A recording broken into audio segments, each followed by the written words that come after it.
So hello guys, welcome back sa ating YouTube channel. So nandito tayo guys sa Barangay Buyo, dito sa Goa, Camarines Sur. So kasama natin yung Bitwin Pro. Ayan. So pupunta tayo dito sa babuyan nila kasi meron guys na merong inahin na nanganak ng 17 na piglets. So yun yung pupuntahan natin. Hi bossing, magandang araw po. Ayan. Kumusta po? Panlagay po sa ano? Masarap yan.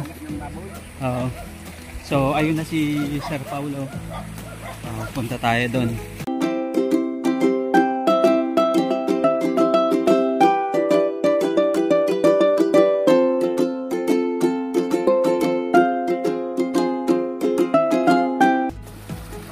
Ingat-ingat lang tayo ng konti kasi medyo padulas. Pero ang ganda parang masarap mag-stay dito sa nila. Ayun, ang lamig ng tubig.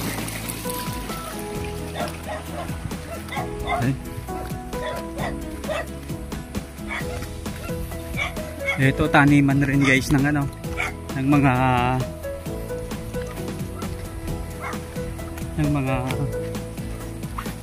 palay. Maganda yung patubig nyo dito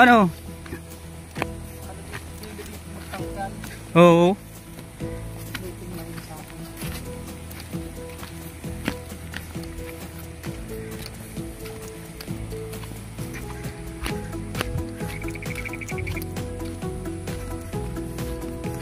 Ganda pala dito sa inyo bro. Maganda. So hello guys, welcome back sa ating YouTube channel at Facebook page na rin. So 2024 is coming. Ayun, swerte sa lahat ng mga backyard hog racer, commercial hog racer, mga magbababoy sa buong Pilipinas. Ayan, so nandito tayo sa Barangay Buyo, Camarines Sur, Goa. Ayan, napakaganda. Ayan talagang elevated, may nadaanan pa kaming ilog. Talagang ayun, kitang-kita pa pala yung dagat dito. Ayun sa kabila. So, eto guys, pupunta natin yung isang katropa dahil merong 17 piglets. Ang swerte kapag ganon 17 piglets nanganak yung inahin mo, talagang wow, mapapawaw ka. So, tara, pasyalan natin, puntahan natin paano ba nila inaalagaan yan para pampaswerte ngayong 2024. Ayun mga katropa, let's go. So, eto, pupuntahan natin, may mga taniman pa sila ng daming manok na alaga pa pala dito So, eto, ayan. So, tangkal nila. Boss, magandang araw po. Ayun. Magandang araw, sir. Ayun, eto pala si Sir. Kumusta po? Anong pangalan niyo, Sir? Paulo Abay. Paulo Abay. Tapos si Sir Ber Valenzuela po. Si Sir Ber Valenzuela. Ayun. So, mga taga-Goa, Ang ganda. Sir, etong baboy nyo, ilan yung anak? 17 po. 17. Ang laki pala ng inahin, Talagang maganda. Kailan po ito nanganak, sir? 27 po, December 27. December 27 ng madaling araw. Tapos ito yung mga piglets niya, 3 days. Pang 3 days niya na. So, ito sir, 17 yung anak. Ilang oras yung inabot ng panganganak? Medyo matagal po kasi prumiyong panganak. 12 hours. Unang anakan nitong baboy na to. Ibig sabihin boss, dati ba may nilalagyan nyo na ng yung anong tawag dyan, dayami Oo.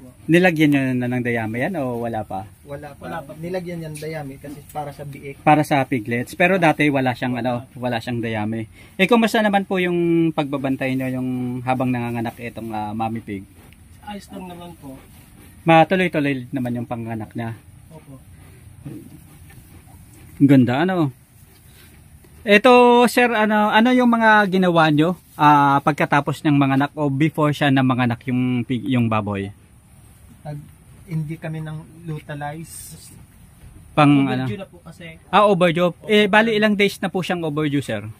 'Di ba dapat 114 days? 6 days po. 6 days? Mabuti, ibig sabihin, yung 70 na sinasabi nyo na buhay lahat ngayon, ilan talaga yung nilabas niya? 18 po. 18. Opo, so may namatay po yung isa, yung thread na po yung kulay niya. Kumbaga hindi nabuhay pero buong buo na po. Tunaw. Tuna. Lusaw. Yung sinasabi nyo po na lusaw. Ito naman po, hindi naman po nahirapan itong Mami Pig sa ano, sa panganganak. Hindi naman yung nahirapan. Kaso Hindi naman po. nasasaktan lang kasi unang panganak. Ha? Yung nasasaktan pag may nalabas na biik. Opo. Kaninong baboy po sir yung ginamit nyo pansampa dito sa ano, sa Mami Pig? Kasi anahin ng Durox. Sa kabrad po namin, Ah, sa papa po nila. taga rito rin sa ano, Opo, sa buyo. sa Buyo. Ibig sabihin sir, 6 days o 7 days ng lampas sa ano, no? Opo. Hindi naman kayo nagpanic na parang ano, parang Taranta na po kasi po may nag-ano na po kami lutalize. yung pang ano, pang pahilab na ano, para at least umano na, lumabas na ng kusa. Opo. Tapos pagkaturok nyo po ng ganong gamot, mga ilang oras o ilang araw bago siya nag-ano, Mga 30 hours po. saka siya nag-labor. Opo. Ayan. Ano pong mga senyales na naranasan ninyo yung Yung nag-labor siya? gatas po ng inahin po, may ano na po talaga siya. May May tumutulog lumalabas po na. talaga. Ayan. Tapos nagpapanik na po siya ng ano na po siya ng Yung parang balisa. Opo. Tapos ibig sabihin po nito, pagkaturok nyo ng gamot na yon, after 30 hours nag-labor na siya. Tapos yun na, binantayan nila. Ano, umaga siya ng anak o hapon? Gabi, madaling araw. Tapos natapos po yung panganganak niya, mga anong ano po?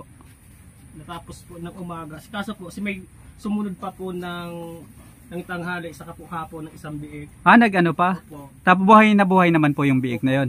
Mabuti hindi po nalunod. Ano? Kasi yung iba, nalulunod yung mga piglet sa loob, di ba, kapag hindi nakalabas kaagad. Pero dito, ayos yung sa kanya, ano? Bless na bless po talaga kami. Opo. Baboy. Sa dati po ba may mga alaga na rin kayong mga ano, mga baboy o ito yung Partner lang po. mga patiner para First time po sa ganun. bale ito po yung first time nyo ng pag-iinahin. Naturukan nyo na po ito ng ano ng antibiotic. Opo, yung Ano pong antibiotic yung ginamit nyo? andyan po yung ano niya po. Ito po yung ginamit nyo na ano. So usually ito rin talaga yung ginagamit ng mga katropa, Robipin strip. So maganda to para at least yung antibacterial, iwas infection sa mga inahin po, ano. Talagang ano, magandang gamitin 'yan. Ito lang medyo ito rin talaga yung bantayan, ano, yung kapag ano, kapag bumabangon talagang ano, para hindi madaganan yung mga piglets. Ito pa. Ayun, sa sobrang dami talaga ng ano ng anak, hindi talaga may iwasan na merong maliit. Pero usually yan kapag nakadayo din na sa inahin, talagang makaka-recover din talaga sila. Ayun. Talagang bantayan sila, mga first week talagang babantayan, ano. Talagang ano. Tapos magkano na boss yung presyuhan ngayon ng ano ng piglets? Hindi ko alam. Depende naman kasi makakapag-price ka ng piglet. Depende sa klase ng biik. Oh, pero sa ngayon yung normal na presyohan magkano? Meron 3.5. Depende kasi sa biik. Oo. Kapag nabenta to ng mga 3.5, ay ayos na, ano. Kung lahat, ano, tapos pwede rin kayong magtira pang patiner, ano. Opo. Anong feeds po yung pinapakain nyo, sir? Bimig po. Bimig. Lactating po. Oo, lactating. Ayos yun talagang, ano, makaka-recover yung inahin. At least ayos naman yung health ng inahin, ano, talagang, ano, parang normal pa rin, ano. So eto boss, ano, binawasan nyo ba yung pakain sa kanya? Yung ano, Konti lang po. konti lang muna para maka-recover siya, ano. Tapos hanggang sa padagdag na ng padagdag. Ganito ang kaganda. Anong lahi yung mga ganitong baboy, boss? Durox. Ano. Talagang ang liliksi ng ano. Talagang maganda yung gawing ano, patiner. Talagang mahaba yung katawan tapos magiging ano, mga malalaki. Ayun pa yung isa, oh. Malilikat na. Hawakan natin, pampaswerte, ano. Ayun, oh. Talaga naman. Natin si Boss Paulo dito sa kanilang ano, babuyan. So merong 17 na piglets. Ayan. Tapos ito guys yung inahin. So nagpapahinga ngayon. Meron. So napakaswerte guys. Ganito yung inahin natin. Ano. At sulit yung gastos ng mga magbababoy. Ito kahit backyard hog racer. So ito guys, kasama natin guys yung Bitmin Pro. Dito. Water soluble, health enhancer. So ang kagandahan nitong Bitmin Pro is kahit sachet siya, ito naman na nakalagay dito sa lalagyan pang malakasan na to.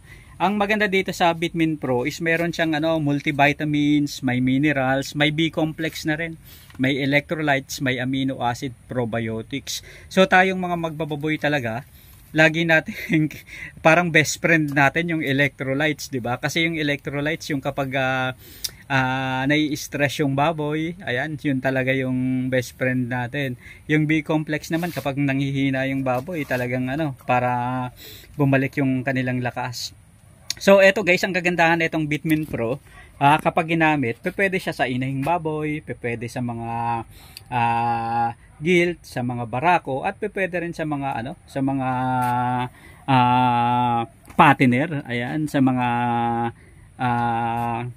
bagong panganak na mga baboy. So ang kagandahan nito guys is meron na siyang immunity enhancer, may energy enhancer, anti-stress, digestion enhancer, at growth enhancer. Eto nga pala guys, dahil etong inahing baboy is bagong panganak, so ibig sabihin galing siya sa pagtuturok, galing siya sa bakuna, galing siya sa stress.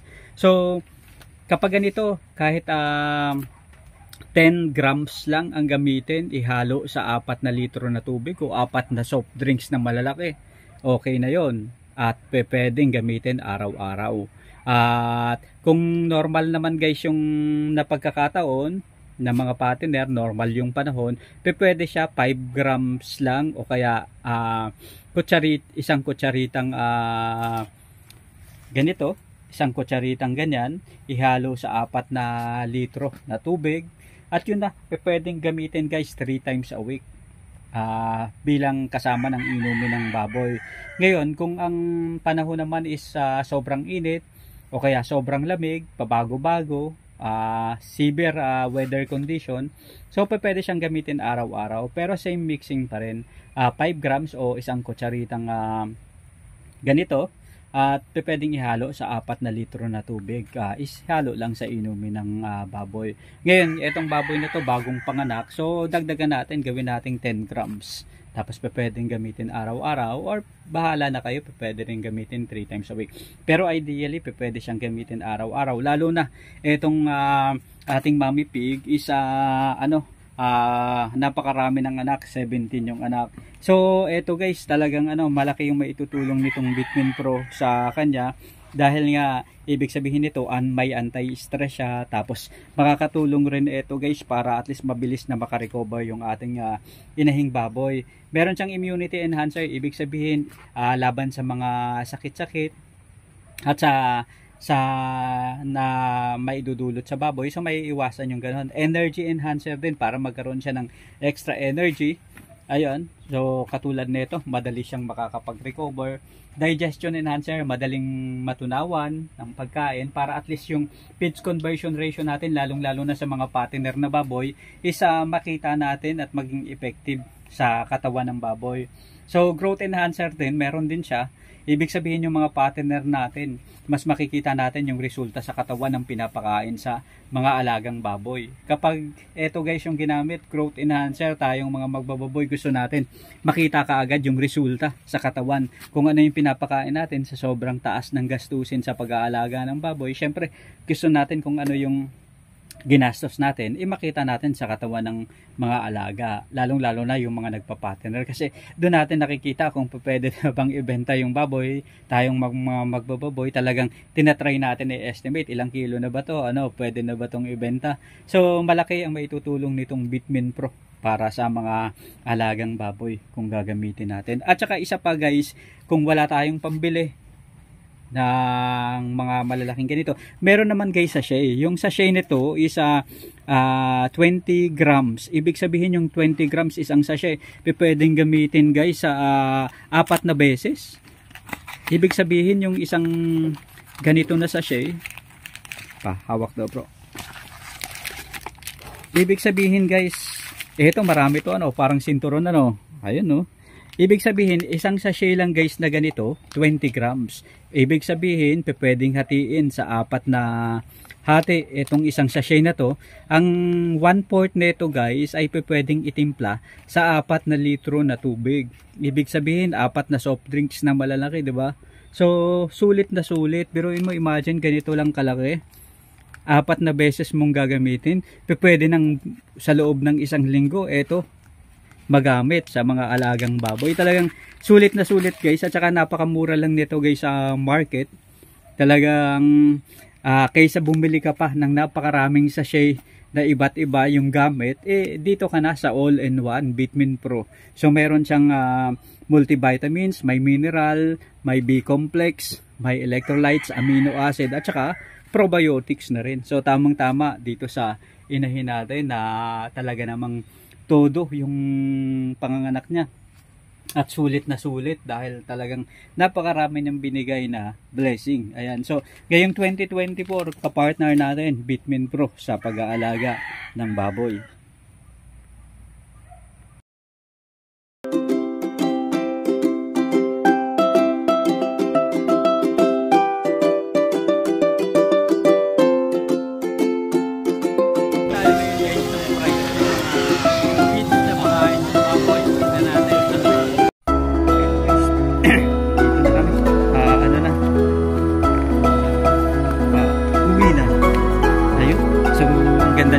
Natin guys na ano, nababuyan.